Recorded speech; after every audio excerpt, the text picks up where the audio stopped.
大家好，我在这里为大家解说呢，LG 半决赛李昌镐对曹勋璇的一局棋。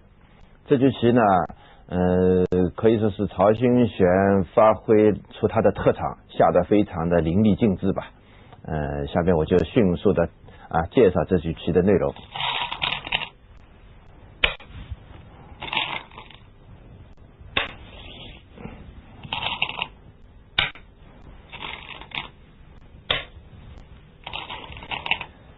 这棋迄今为止呢，是从小目方向挂比较多，或者是从这边什么高了低的中国流了，或者手脚了。这盘棋呢，李昌镐呢是从这个地方来挂的。这挂嘛，也不能说是不可以下了，反正也是一种尝试吧。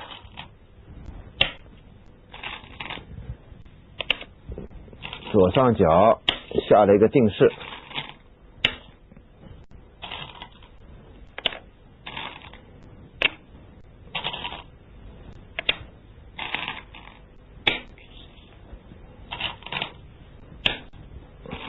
定式之后，低挂，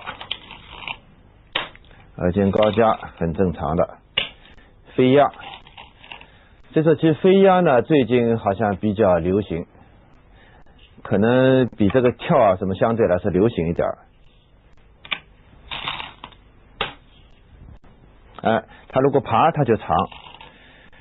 这棋走这个的话，根据以后他有3-3拖的可能性，你要预防。3-3如果能够拖着还是很舒服的，现在我看可能暂时不会拖，是先走这种地方。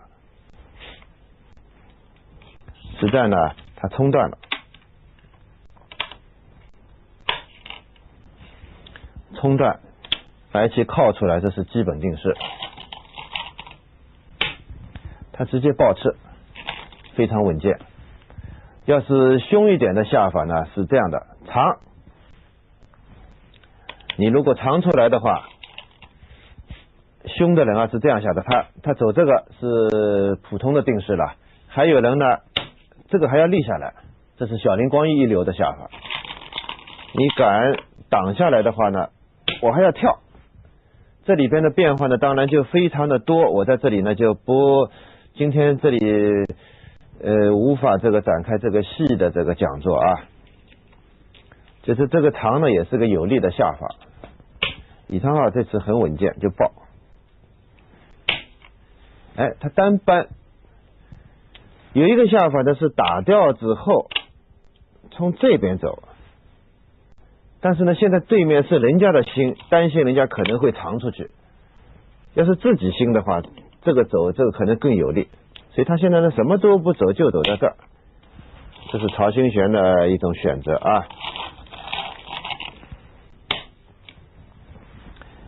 看曹勋璇的下法一小飞，当你飞进角的时候呢，他是不尖了，这是现代棋。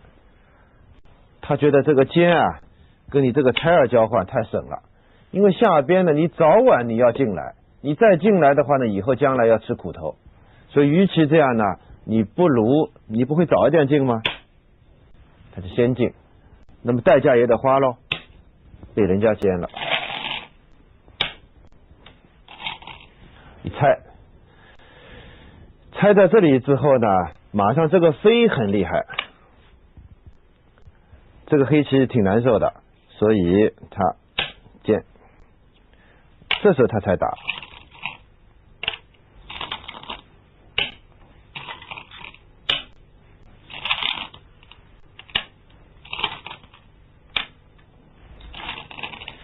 这边弄到了先手之后，左边变成了吉物了，吉大得走。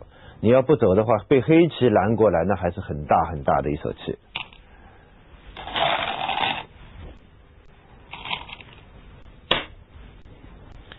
这个上边和右边呢，这是只能得一的地方。勋璇重视脚上的实力，直接就给你点掉。黑棋一看呢，这个扳下来呢，这个再在这个地方想怎么图谋大发展呢？不利，还是守住上边的空算了。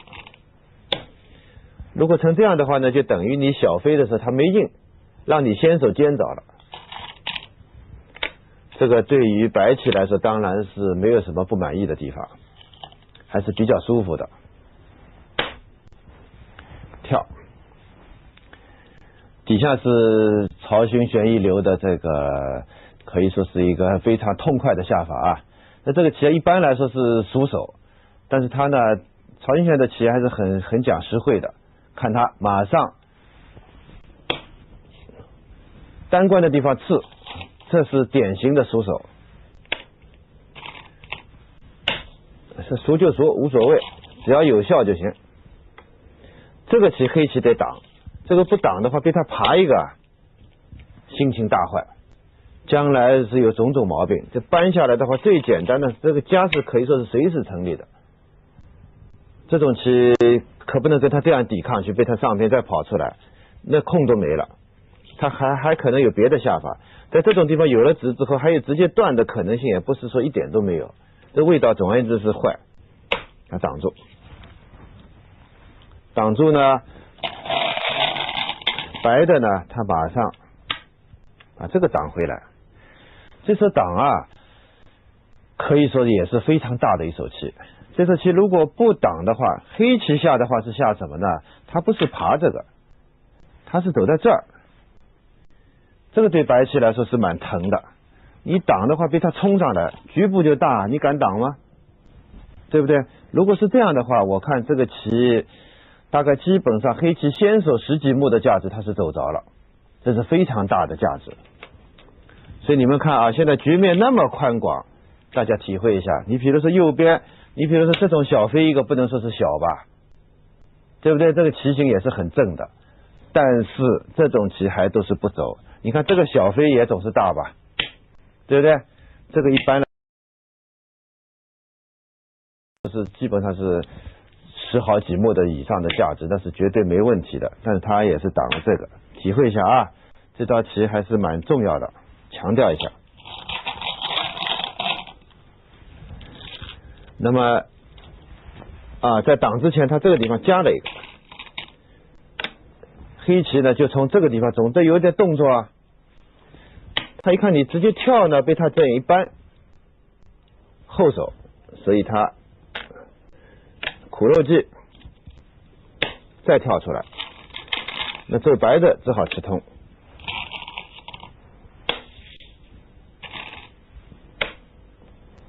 提掉，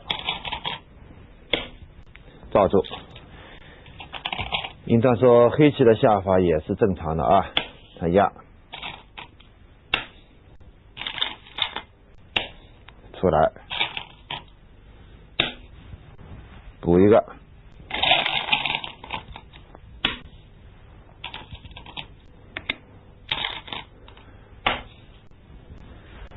这棋的双方可以说是都是下的很正常。白棋一大串子呢，这个连到了左边来了。现在很显然，这个着眼点呢应该在右边。这个右边的黑棋不能让白棋就是不走棋就成这么大的空。碰，这招棋是强手，可以说是削他的也是一种击锁吧。这棋你如果在这个地方打入，那也不见得是说就死，但是被他这样比如说并出来，这并出来之后啊，自己要受攻，上边这个成空的机会就少了。这个并是一个击锁，他要碰。碰的话呢，你如果就棋形而言，如果走一个稳当的棋形的话，那是走这个。这个立下去是正可以说是一个不败的形状，形状是正形吧。但是呢，对黑棋来说，他也是挺欢迎的，他就走这个。你哪怕如果再挖，他就算在这儿。